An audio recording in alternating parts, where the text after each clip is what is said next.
4, 3, 2, 1. You're on. Good afternoon, or depending where you are, good evening. And I'm Jim Eskin, and on behalf of Eskin Fundraising Training, it's my pleasure to welcome you to our 22nd webinar in our nonprofit empowerment series. I'll tell you what,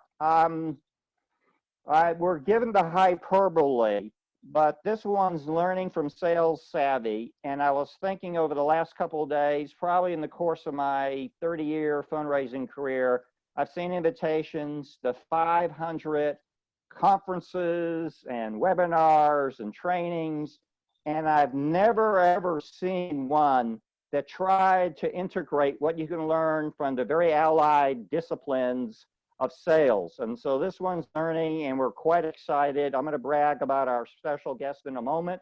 But first, I'd like to introduce John Largent, who's our producer since the very first webinar. He's CEO of Game Day Media.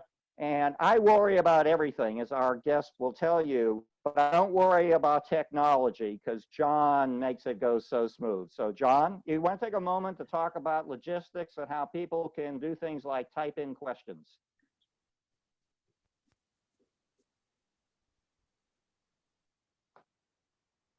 I lost John's sound. There? Okay, let's give him. Jack, can you explain it? There's a little box at the bottom. God, you're working overtime. I think. Yeah, if you put your pointer down below the first slide, you'll see there are 23 participants on the call. There's a Q&A box, a chat box, if you want to post a comment. And when you post a comment on chat, make sure you include all panelists and attendees, which is just a prompt from the arrow on the bottom. That way everyone sees your comment. You know, Jack told me he's never worked so hard for a honorarium-free gig, and now I've even put him more to work. Jack, this is number 22. We had Laura Fredericks on about a month ago, and I consider her the best-known fundraising expert on the planet. I might put myself second or third. She's sold about 400,000 books. She's been in all the major news stations.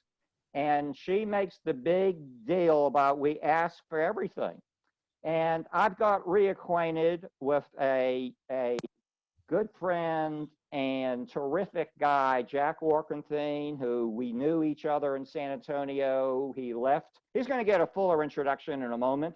He left for Houston, and we consider ourselves kindred spirits. He is fanatical about teaching people how to sell with comfort and confidence, as I am about teaching people how to ask money. But I'm saying in the 500 conferences and seminars and webinars I know about, nobody's tried to integrate them.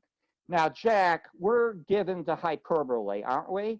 But I'm saying by bringing NextStep solutions together with Eskin Fundraising Training, we are coming out with a nonprofit financial vaccine. So let me first ask you, Jack, before we get into the Q&A, you're in Houston, you have family in Denver, you have a storm coming your way, and I heard your wife tell me that you're out of coffee. But other than that, how's everything going? No, real good. I'm looking out the window because Hurricane Laura is set to hit land sometime early evening. We have a little rain coming down now. Our electricity popped a couple times, but according to the cone of uncertainty, it looks like it's going to miss us east to the Texas-Louisiana border. So we batten down our hatches outside on all the porches and everything. So I think we're good to go, Jim. Okay. You know, for some reason we'll live without him. John, are you there? I see that he's muted out, but we're going to I'll pull through here. First of all, Jack, you know, there are 1.5 million nonprofits in the country. And guess how many are in Texas? Maybe a tenth. 100,000. Guess how many in the San Antonio area? Maybe a tenth. I like your guesses. You're pretty close. 100,000 in Texas, 6,000 in San Antonio. Our audience includes the people who get paid to work in nonprofits, and God bless them, the people who work in nonprofits and they don't get paid. And we call them board members and volunteers and donors. And we like to make the point that each and one of them, every one of them can make a difference. And we think the superpower in the nonprofit world is the passion. Here's what I think. Here's what I think the superpower is. It's a $400 billion industry, Jim. That's what gets my attention. You're reading my stuff. And actually, it's 450 billion. That's the last time. You'll be correcting me all day. And by the way, in my book, so I warned you, my book had 400 billion. So it's let me do a shameless plug for you, because Jim has published a book. Oh, wait a minute. Am I holding the wrong book? Am I holding Life's a Sales Call? How to Succeed at the World's Oldest Profession? I'm sorry. No, I meant to hold Jim's book.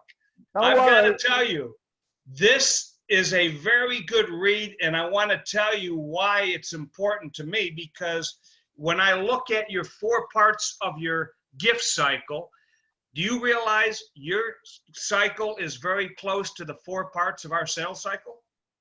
Starting with discovery, we have that in common. And then you're also a fan of the Sutton's Law. I talk about Sutton's Law all the time. Willie Sutton. That's right. Hey, why'd you rob the banks? Spirits. Hey, Jack, why'd you rob the banks? Because that's where the money is. Well, listen, Jack, I feel so grateful to have you. By the way, folks, if you're not on our, I'm going back and forth here. We have a custom here, Jack, that we started with show 2.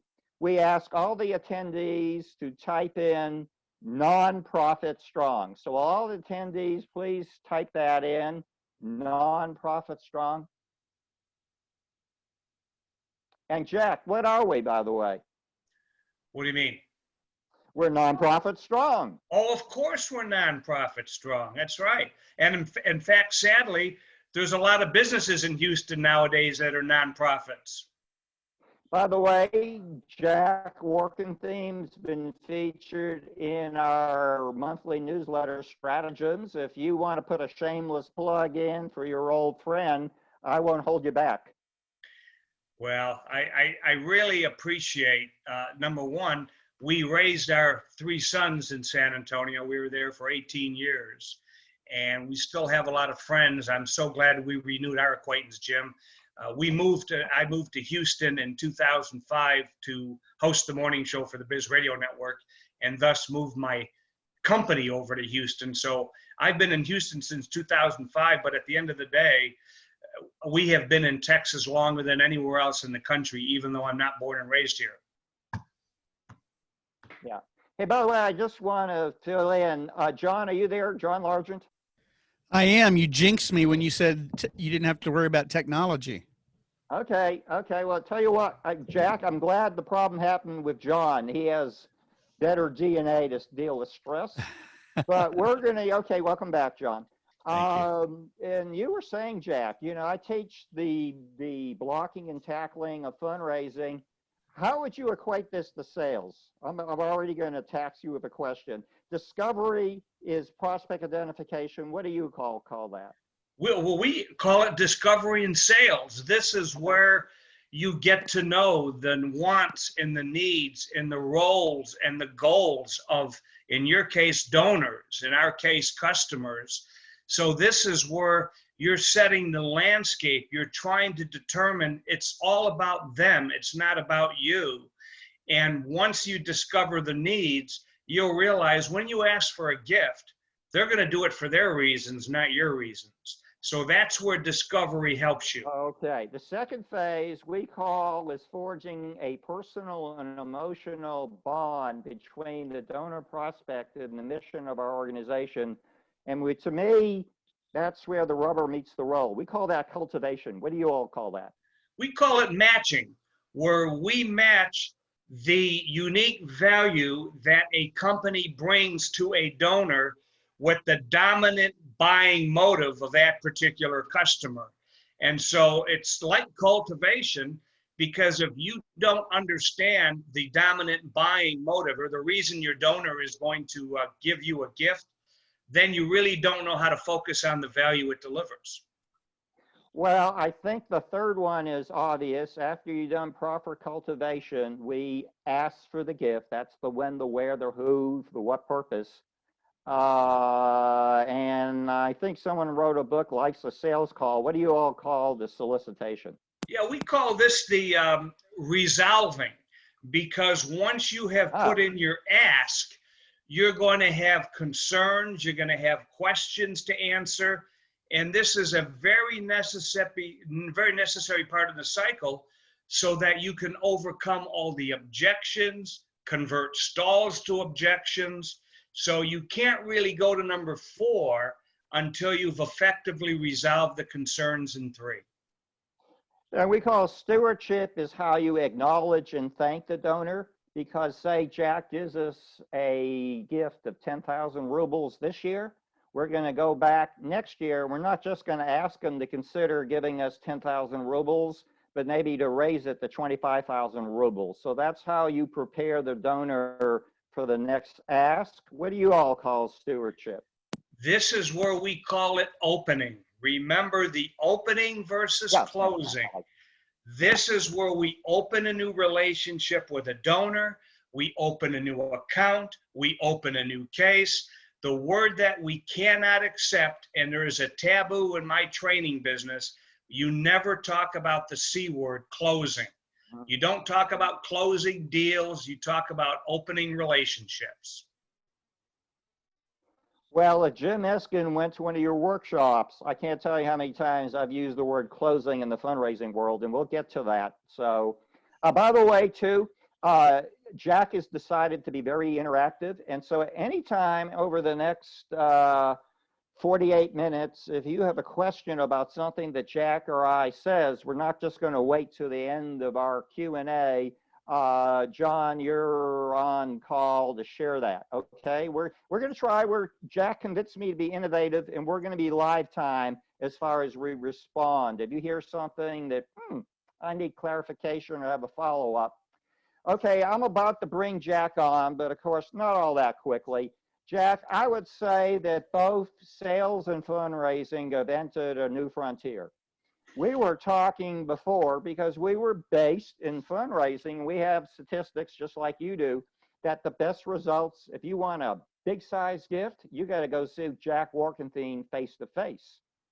And now you can't. In fact, Jack and I were talking, probably the hallmark of American business for I don't know how many years, and in fundraising was the shake on it. And frankly, folks, I don't know when we're going to do that again. We might elbow it, right, Jack?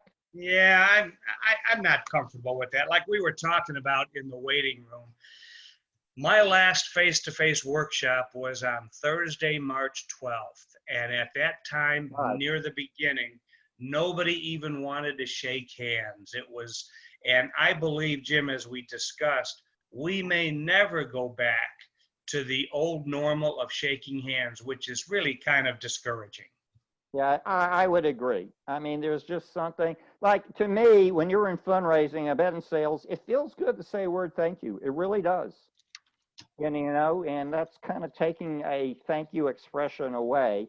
And so, you know, in sales and in fundraising, the rubber met the road when you looked the prospect in the eyes and you asked them, and this is the big thing we always emphasize in fundraising, not for an unspecified gift, but a specific amount for a specific purpose, and then you zip it. And Jack, I bet you've been there. That can seem like an awful long time, but in fundraising, I bet it's the same in sales. He or she that speaks first loses. Yeah, it's all about the tension that's created after your ask. And typically the person who speaks first loses. So when you make your ask, it's time to be quiet. Otherwise, more often than not, your salespeople will talk the donor out of the sale instead of into the sale. Oh my God. we've been threatened by the same ghost. I can't tell you how many bosses or colleagues I had. They got nervous. You know, we asked Jack, would you consider a gift of $25,000? Jack's been to the rodeo before. He takes his sweet time. And then you have a nervous Nelly who says, oh, pardon me, maybe that was too much. You know, would you consider 10,000? It wasn't too much. You're exactly you can give time, right. Jack, a time to respond. He who speaks first loses. Yeah. Jack, I'm going to trim down your introduction so we can get more into sharing your knowledge. But again, folks, in my 30 years in the business, I've never seen an attempt to blend what we know works in fundraising with sales. So I feel so grateful to reach out to old, not because he's old in years, but we knew each other in the 1990s when he was in San Antonio. And Jack, what about the many things I like and admire about you? This guy has done so many things, including golfing every Wednesday. But I don't know how much is left on your, I don't know how much is left on your bucket list. He began his career with a little company called IBM and set all sorts of sales records with them. He was a radio host. He is a best-selling book author called Life's a Sales Call. By the way, Jack, I've been doing calculations. I sold 16 copies of my book, and this week, and according to my calculations, I'm just 134,000 behind you. You're catching up fast. At least you're making progress. Yeah, watch out, Jack. Watch out. And then in 1995, he formed NextStep Solutions. And I would say he is the premier sales trainer on the planet, okay? And if anybody wants to define me, they can. And that's why I am so tickled pink that I get a chance to discuss what we can learn from sales by somebody who might have more passion for teaching and training sales than I have for fundraising. So again, Jack, thank you so much for joining us today. Well, Jim, all I can say is my dad would be impressed and my mom would believe you after that introduction. It kind of reminds me of one of the favorite introductions I ever had a few years ago, after the meeting planner like you was finished with the effusive praise and my resume, and they concluded it by saying, Jack Warkenthien, about whom President George H.W. Bush once said, who? And I thought it was hilarious. I thought it was hilarious. I often say, you know, of all the introductions I've received, that was one of them. Latest. Yeah. Okay, let's move on to the good stuff. Hey, Jack. Okay, how about, and you know, I just want to show Jack here. How about we're going to start a Q&A with Jack, and we want this to be organic. So at any time Jack says something, I know this will be hard to believe, that needs some more clarification, we're going to make this a lifetime Q&A with our audience, what we call our learning community. So Jack, are you ready? We have about 10 questions before we want to, but we want to actually get the audience in before we do that. Sure. Jack, and by the way, no easy questions, okay? You got a deal. No, like I told you in our preparation, we would like your viewers to consider this a conversation about their fundraising efforts, about their sales efforts. And I never like the speakers who would put off the questions to the audience and say something like, and hold your questions to the end because I'm probably going to cover it in the material. I think that's the most arrogant thing you can say. So this is a conversation, and we are an interrupt-driven society. And as I told you before, the Marines may have their Semper Fi and their Semper Fidelis, which is always faithful. NextStep has their Semper Gumby, always flexible. Right. So by the way, so if you have any question during the discussion between me and Jack, type it in. and John will be like me. He's going to be a Bodinsky. But the first, Jack, I don't throw many audibles, but I wanted to actually, Jack knows sales. Jack knows a lot of things. He knows golf. He knows how to be a good father to the 3 sons. He also knows nonprofits because he formed his own nonprofit that has a fascinating name. Can we start there? So he knows our world. Talk a little about your nonprofit and how you came up with the name. Sure. Thank you very much for asking. I capitalized a 501c3 in 2006 called the Barnabas Society.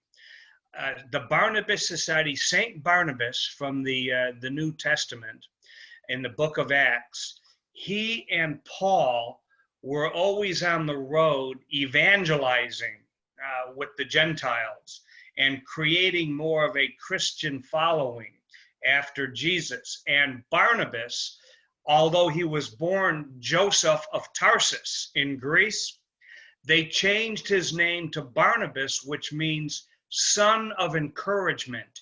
He was always the encourager.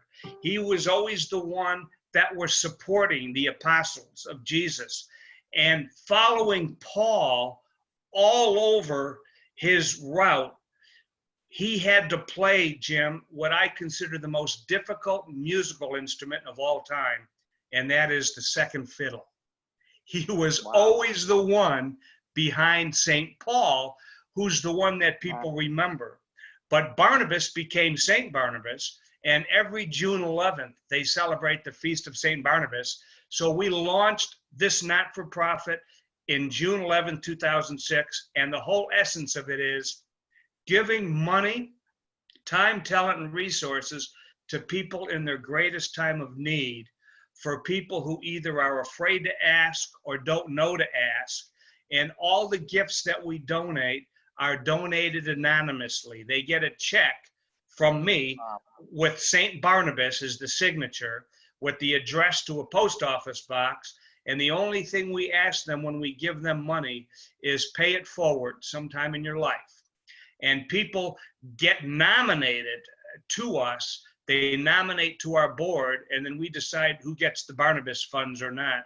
So it's really good. It's the son of encouragement. We encourage people. We help them get on their feet. We've paid hospital bills. We've sent them on vacation. We've paid the rent in a house they were going to lose. All these things under the Barnabas Society. So someday down the road, I'll probably invest more of my personal time. But I understand the world of foundations, and I understand the world of giving. Good, good. And by the way, again, talk about encouraging. Jack and I are here to encourage you. So again, as we have our dialogue, if you have a question, we're not going to wait to the end. So get comfortable typing in questions in the chat room. But before we do, I do have some questions for Jack, okay? And Jack, let's really start with the basics. In your view, what do sales and fundraising share in common, and how are they different? Well, in my opinion, there's very little difference, Jim, because sales is fundraising and fundraising is sales. The only thing different might be the product that you sell. If you're a fundraiser, you're selling a gift. It's an intangible. We talked about that earlier. So the product may change, but the process of getting a successful yes to your ask is really very similar in fundraising and in sales. You set up the next question so perfectly. What do you see the difference in selling a tangible versus selling intangible, which is what a lot of us in the nonprofit sector actually do?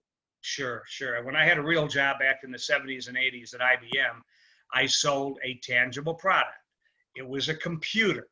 You could touch it, you could feel it, you can smell it, you can lift it, and it was very easy for people to say yes or no to a tangible product like a computer.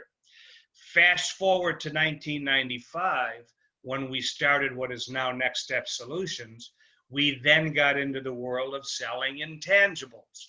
Intangibles are sales training, workshops, speeches, executive coaching, something that you can't get your arms and hands around. It sounds like But acquiring knowledge, right? that's right. It's acquiring knowledge. It's intangible. You can't touch it or feel it. So you have a little different challenge on your hand. But remember that regardless of its intangible or intangible, a sale is based on emotion and justified with logic. It's not the other way around.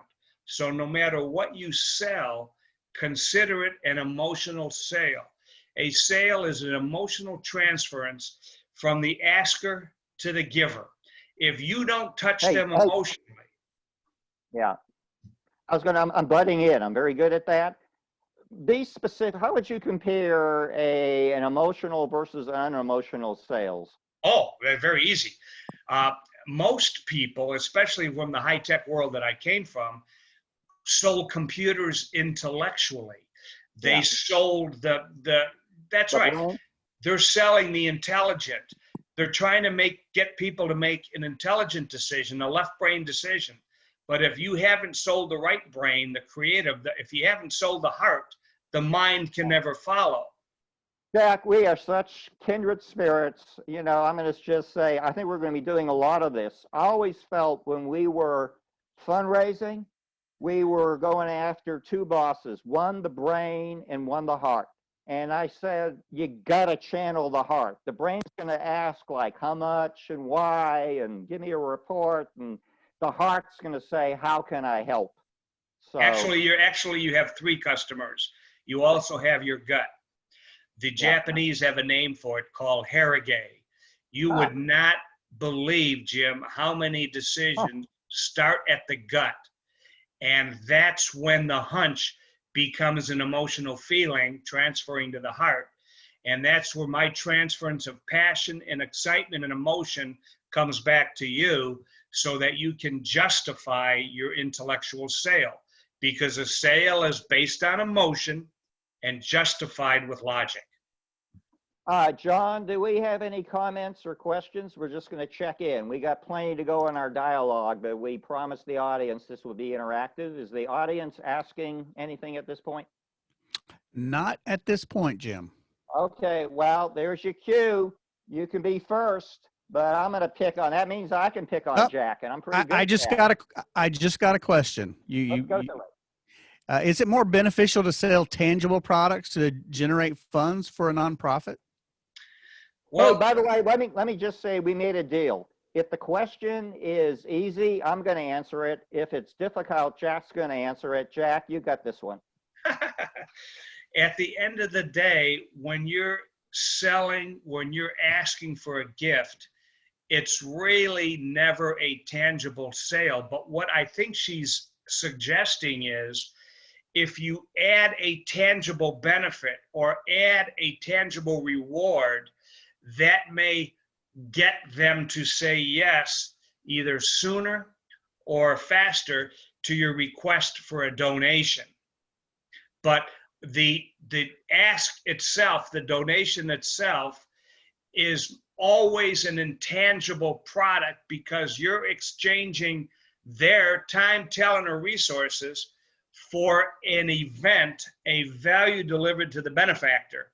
And the only tangible thing comes into play when there is a reward somewhere as part of that conversation.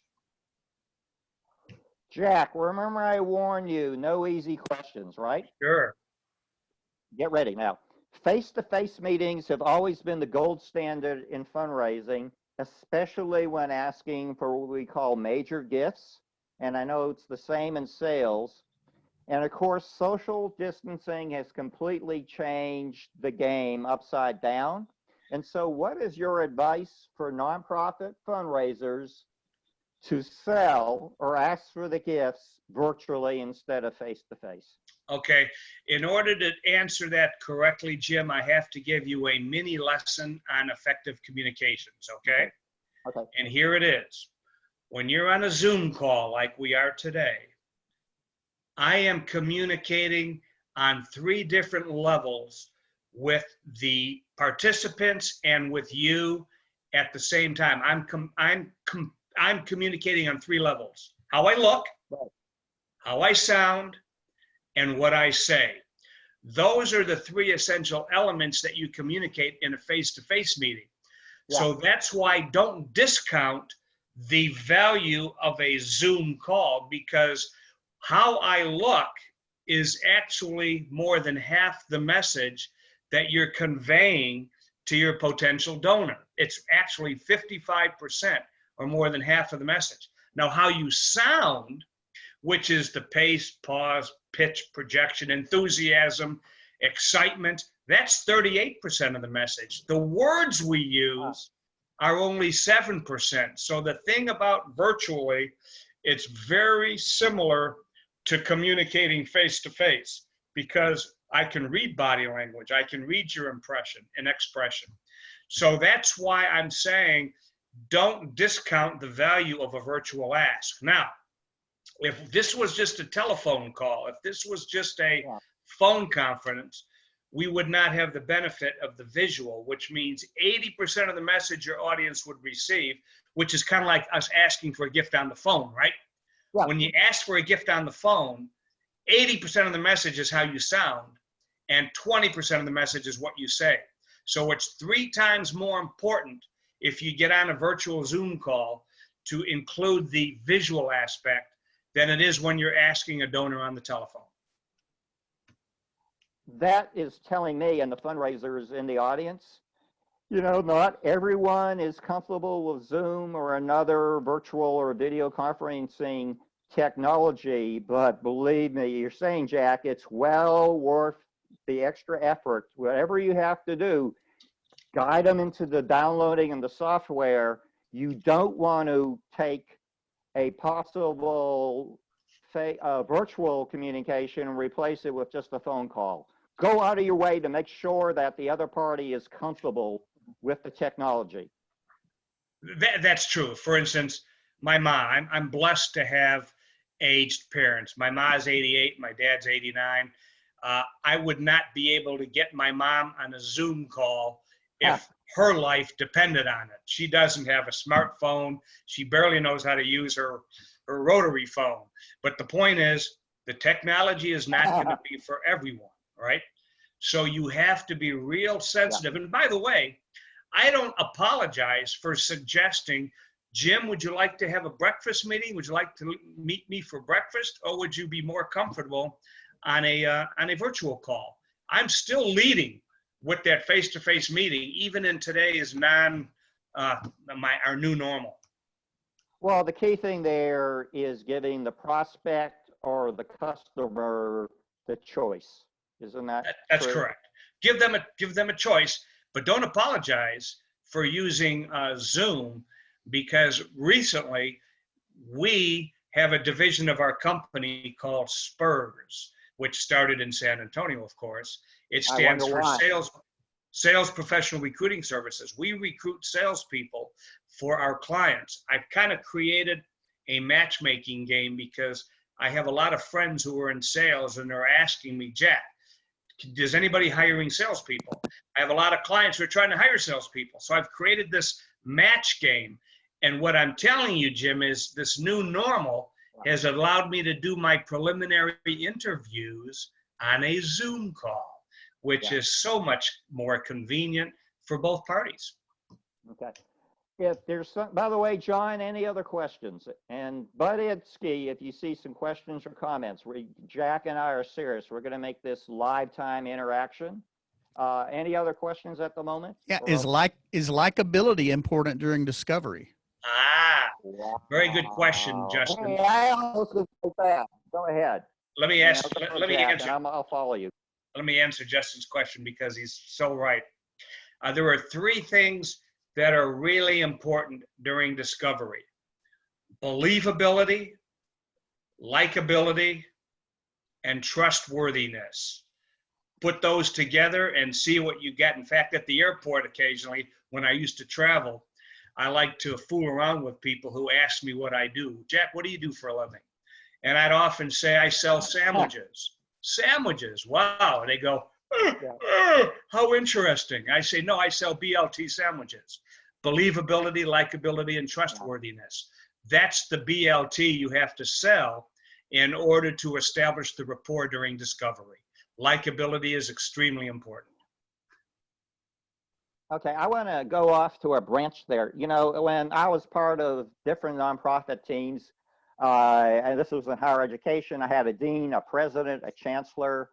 I had a foundation board chair or board member, and then I had some development officers. And I always thought, you know, not everyone is going to like everyone.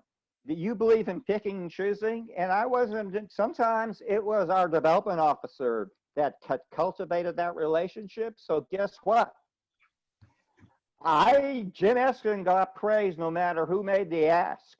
You see, you know, different personalities match up in different ways. You're right out. One of the best workshops that we deliver has to do with that exact topic, Jim. It's called Personalities and Styles. And it's similar to the DISC profile. You have to understand the personality. Drivers, expressives, amiables, analyticals. And this is what you pick up in the discovery process, because then you communicate to people in a way that makes more sense to them. Because I'm going to tell you, no, I'm going to suggest to you to throw the golden rule out the window. Now, the golden rule works good for real life. And remember what the golden rule is, Jim?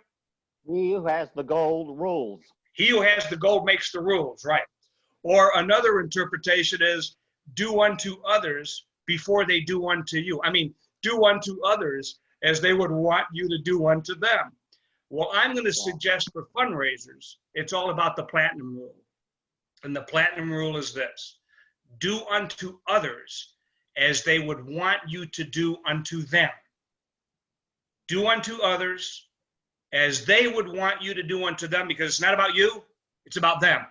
Right. And that's where, before we leave this likability issue, I don't know if you saw it a lot in sales, but something that was kind of uncomfortable. You know, I work when the biggest, you know, the rule of thumb was the bigger the gift, it should be the person at the top of the organizational chart. And that is a pretty good rule of thumb. But when we talk, and it's going to get us to the next question about relationship building. And this. Well, let me stop you there for a minute. Jim, let me stop you for a minute, because that brings up another thing that you, as the asker, must be aware of when it comes to the donor. In that organization, you should always look for the hippo. Always look for the hippo. Hippo is highest paid person's opinion. That's what the hippo is. Yeah. The highest paid person's opinion in the organization is the one you need to focus on. And guess what? Most hippos in business are like the animal. They've got really tiny ears and a really big mouth, right? But as soon as you identify the hippo, that's when you know where to start your story. Yeah. And I just wanted to close. I found it often in my fundraising career. Sometimes $1 million donor, it wasn't going to serve our interest to have the hippo ask them. And I really respected the hippos. You know, I don't care if, you know, I ask or I stand in the closet, you get me the money asking. You know, that's the hippo I respected. And you talk about $1 million. You talk about $1 million gift. And I know this was one of the questions that you and I prepared last week, but the size of the gift is always relative to the donor. Said another way, it's much easier for a billionaire to write you out a check for $1 million than it is to get my son Will Warkenthien to write you out a check for $100. Right. I mean, it's a lot less painful than asking my youngest son to give you $100, right? Yeah. So remember, it's all relative to the donor. In the land of the blind, the one-eyed man is king.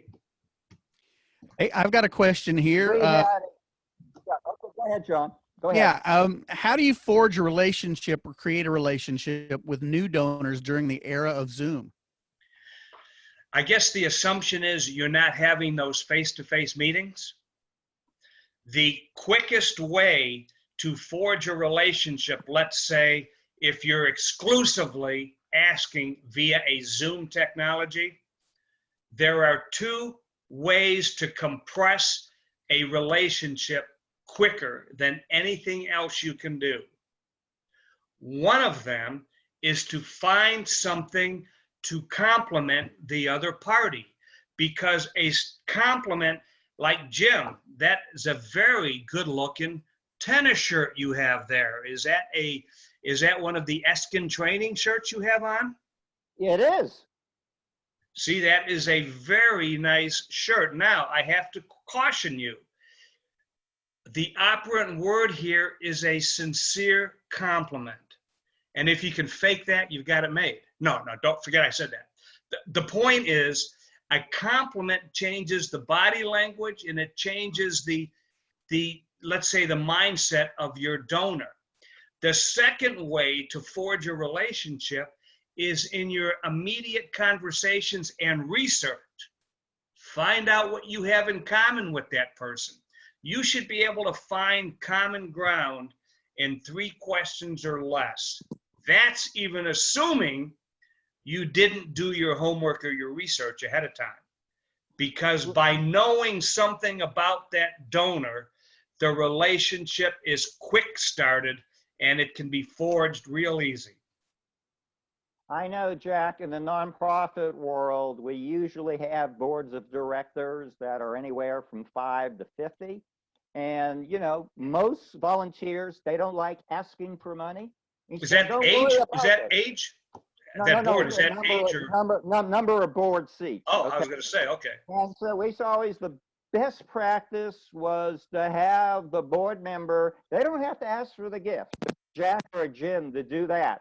But they need to make a warm introduction that you're going to talk about and break the ice. And by the way, folks, I think with Zoom and video conferencing, that's actually easier for 2 reasons. It's easier to, before everybody had to match up calendars and agree on a restaurant and all that, and, you know, had them have time in their schedule. Guess what? Most of us are at home. And so we like using our board members and our key supporters to break the ice. John, any other questions in the waiting room? Not at this time, sir. Okay. You know, we sort of hinted at this. You know, the 2 most overused words right now, I think this year, well, the first one is pivot. Okay, I wish I had a share of something for every time I hear pivot. But I guess before is relationship building, okay? I think that's something we talk about a lot in nonprofit world, and that's something you talk about a lot in the sales world. Do you see any difference in the way that fundraisers nurture and develop relationships than salespeople? No, actually, the process is about the same, but the difference is when or how often you have to ask in order to receive that first gift. Because all along, you're forging a relationship here. The more you get to know them on a personal and professional basis, the more they will be receptive to your ask for the gift, for instance. But I have to caution you that most people in sales, including fundraisers, you know how many asks, how many no's they receive before they quit asking? Do you have any idea, Jim, how many people give up after the first no? I'm going to say 90%. You're exaggerating, about 50%. Let's say half the people give up after the first no. So as a fundraiser, understand, I don't know what the word no means. No, when I hear the word no in my sales activities, I hear somebody saying, not now, not now. I don't have enough information to fully justify my decision. So we haven't fully opened the relationship, have we? No, and you're not going to open a relationship. So you have to understand, number one, when they say no, they're not rejecting you. Rejection is not personal. They're not rejecting you. In fact, if you fail to get the ask. If you fail to get the gift, understand that in terms of sales, failure is a bruise. It's not a tattoo. They heal very quickly. And then you go on to your next ask. But you have to be persistent. You know, and one of the things that gets me, Jack, is when I hear that volunteers and board members, they can't take the rejection. And my point is, how do you go through 24 hours of your life without hearing the word no? Yeah. Well, we're getting kind of accustomed to rejection, aren't we? Just go back and study your kids. When your kids want something, they don't ask once and give up, do they? They continue to ask, can I please have an ice cream cone? Can I please have an ice cream cone? Can I please have an ice cream cone? You know what? I learned a very good lesson from my dogs. When we had 2 dogs in San Antonio. Do you have an indoor dog, Jim? We have 2 cats. 2 cats. Well, that doesn't count. Cats have a staff. And we worship them. We worship them. Yeah, but see, the difference is cats have a staff and dogs have owners. So, oh, I love it. That's our famous line. Yeah. So, you know, I'm not talking about your staff. I'm talking about owners of the dog. So here, understand, my 2 dogs, we had a Beagle, Wishbone, and a Jack Russell Terrier. Oh, I love Jack Russell Terriers. Terrier. Yeah, Terrier. That's right. What we call Wasn't it. that the Fraser had? Wasn't that the Fraser dog? Yeah, it could have been. But here's the lesson the dogs taught me. Growing up with 2 indoor dogs, when the doorbell rang, what do you think our 2 dogs did every time? What do you think they did, Jim? They ran away. Where did they run? To the kitchen. No. Where did they run? The doorbell's ringing. To the door. To the door. Is it ever for them? No. So this is what the dogs taught me. They taught me the power of persistence. They kept running to the door even though it was never for them. Who got there first? Did the Beagle or the Jack Russell get there first? Typical, the Jack Russell Terrier got there first. But here's the point. I learned, I found a law of sales called the law of 15s, which means if you can find a way over time to ask for the gift 15 times or more, and I'm not talking about will you give, will you give, will you give, will you give. I'm talking about over time. Yeah. The relationship will be forged, and eventually they're going to say, Jim, you have so much passion for this cause. All I can do is say, I'm on your team. What can I give you? How much do you need? And people, the world celebrates tenacity and perseverance. Never give up. Yeah, and that's how you score a touchdown. By the way, John, any questions in the room, by the way? We have about 13 minutes left. Not at this time, Jim. Okay, yeah, I guess Jack and I are too good. No one has any, we're too crystal clear. But again, I wish I had a share of your favorite stock, and every time over my nonprofit career, I heard a board member, an administrator, somebody way up high, I'll do anything but ask, okay? They just were so afraid of the rejection. What advice would you have for nonprofits and counseling their lay leaders who say that? Who say they're afraid to ask? Yeah, they're afraid of the rejection. Okay. Well, first of all, I teach every day, and my 3 sons know what I'm about to say. Here is a Jack snack for your participants. Jim, you ready? Yeah. My snacks don't have any cholesterol, carbohydrates, or calories. They're snacks for your mind. And here is the first snack for all your not-for-profit salespeople. If you don't ASK, you don't GET. Can you repeat that? Yes, if you don't ASK, you don't GET.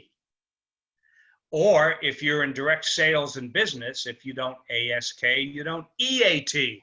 That's right, Nick already has it on the screen. That's my boy. And Nick just has a perfect example of this that he executed last week in Colorado. I was so proud of that young man. He went back to the holder of their mortgage for the home and asked if he couldn't come down on the interest rate on the loan because interest rates have dropped to the floor.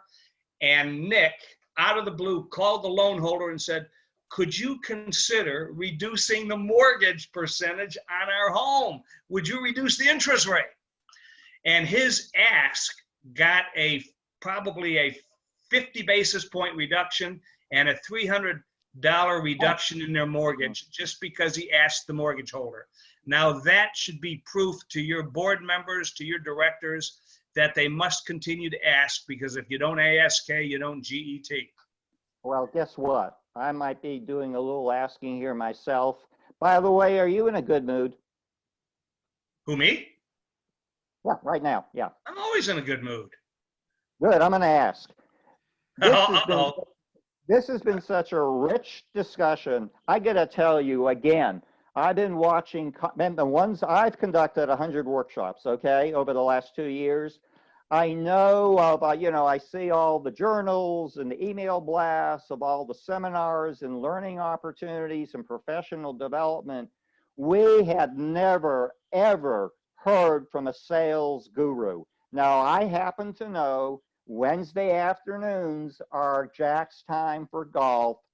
Can we ask you to make the ultimate sacrifice, give up another Wednesday afternoon? We'd like you to come back next Wednesday, 4 to 5 p.m. And I'm telling everybody who's an attendee, please share how much you enjoyed this session or benefited with your colleagues and others. But I've never done it before. But Jack, we need to have you come back. Can you do that? Wow, you're talking about an encore performance? Yes, I want to get some more people a shot. By the way, and so everybody knows what's going to happen, around 5:05, we post a LinkedIn summary, which is a written, we keep it to 1,300 character spaces. It's a Jack snack, if you want to know the truth. And then we are going to post the recording and slides, probably around 6 o'clock. That will both be on LinkedIn and Facebook. Now, the people who are registered today, are they allowed to register for next week's webinar at the same time? Yes, they are. They are. And they are also encouraged, if you're a director of development, get your CEO on this, okay? If you're a CEO, get your board chair. Because I always felt up-learning is the biggest challenge we have in any kind of organizational setting. Now, we still have Jack for 8 minutes, but I'm putting you on the spot. And I have a thought. You like golf? I don't know, my brother Don is on, but his wife Dawn and Sandy, they split half the year in Sharon, Massachusetts, and the other half the year in Palm Springs, California. And we were supposed to visit them this year. We didn't because they have an extra bedroom and bathroom. And Don doesn't know this, but he's an older brother, so you can put him on the spot. Jack, if you consent to do a second show, you can pick to choose and visit Don and Sandy. They live for golf, either in Sharon, Massachusetts, which is a nice place, but I would take the Palm Springs. Wow, I will accept your all expenses paid offer to golf with your brother in Palm Springs. No. You get yourself. It's like, okay. What? You have to get yourself there. Hey, if you don't ASK, you don't GET. Oh, no, really. This has been, Jack, do you know? You've been in the sales world. I've never known where a sales and fundraiser trainer come together. Does it happen in the sales circle? As we talked about, the thing that brings me the most joy, Jim, in preparing for this hour, and by the way, you have made me do more homework for a 1-hour webinar than the last 5 meeting planners that asked me to speak to their group. So I've got to either hand it to you or slap you. But in preparation for this, you made me realize that there are a lot of myths out there in the fundraising community that need to be smashed. They need to be busted. And I believe, as you and I talked about, that a myth buster segment of your workshops should be included every time you meet, because so many people like you have the same misconceptions about sales and how it's different than fundraising. Whereas fundraising is sales, and sales is fundraising. Well, listen, folks, Jack, but that got to a yes. I ASK and I GET. Do we Yeah, you have got it. Jack I'll do it. Warkenthien? I'll do it. I will I accept don't know how your much you're invitation. giving up. Thank you. And by the way, I mean, this has been, and I've been in the fundraising business, and it wasn't until 2 or 3 months ago in which we had an initial exchange of email and phone call. Darn it, why aren't we people, you know, trying to raise from, by the way, it was 400 billion last year. This year we hit a new record, 450 billion. And Jack, I'm going to do a little bragging about the sector. Do you know that philanthropy is actually responding more robustly to COVID than it did to the recession of 08 and 09? Well, let me share this. The gold standard, in my opinion, of fundraising has always been the Robin Hood Foundation. Are you familiar with them? Oh, yeah, New York City, right? In New York City. Here's why, in my opinion, they're the gold standard. Go back to 2015 when they had a gala. They set the world record. They raised $101 million in one night, which is the new Guinness Book record of fundraising. Wow. Study the Robin Hood Foundation in 2015, and it had nothing to do with the gala. It had everything to do. It had everything to do with attention. Now, fast forward to May of 2020, Robin Hood Foundation. They set a new record in 1 hour on May 19th. They raised $101 million. Why don't you study that case study and tell me what you can learn from that? I've covered them in stratagems, but I'm going to cover them more. Jack has said he's going to come back. We got about 3 minutes left. John, any questions?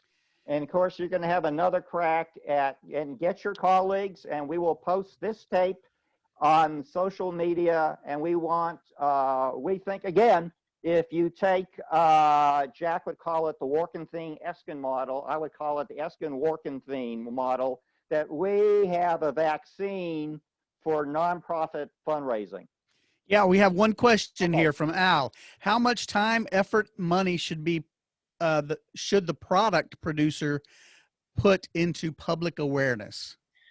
I think I understand what that means. Let me take a crack at it, Jim. Because of all the social By the way, media, I know that guy too. you know? Yeah. Because of social media. By the way, you'll know this, that he's making a personal commitment. He eats every lunch and dinner out in San Antonio. He personally is trying to keep the restaurants afloat. Well, Jim, why don't you take a crack at his question first, and then I'll follow up with my my opinion.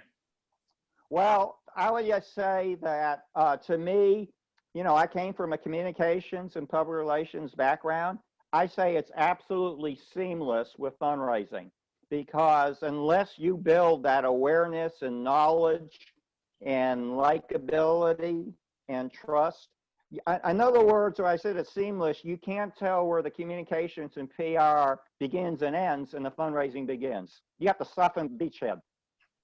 I'm going to add one other thing to that, because there should be 6 words in the lexicon of every fundraiser's conversation with the donor.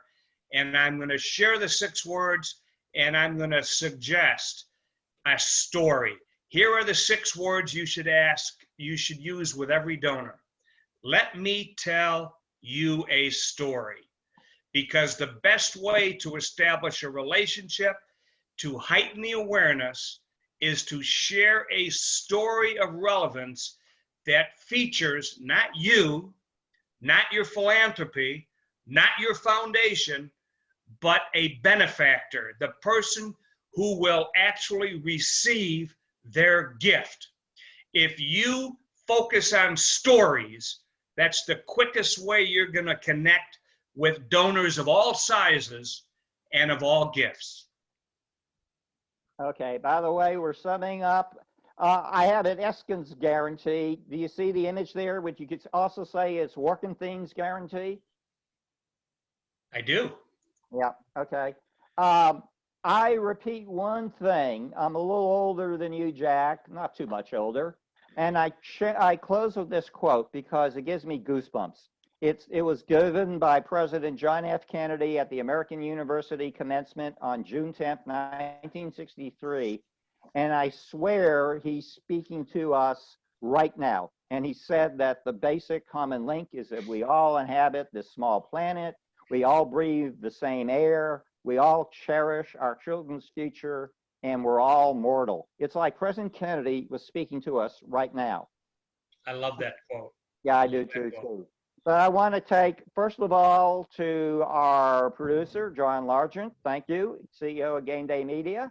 And he's going to do a magic spin cycle and is going to give, I don't know, Jack and I need some makeup touch-ups, but he'll finalize the tape, and we plan to post that in the next hour to 75 minutes. And it's been such a joy to reconnect with you, Jack. And as I said, we've never done this before. We had such a rich discussion. And you talked about the law of scarcity and value.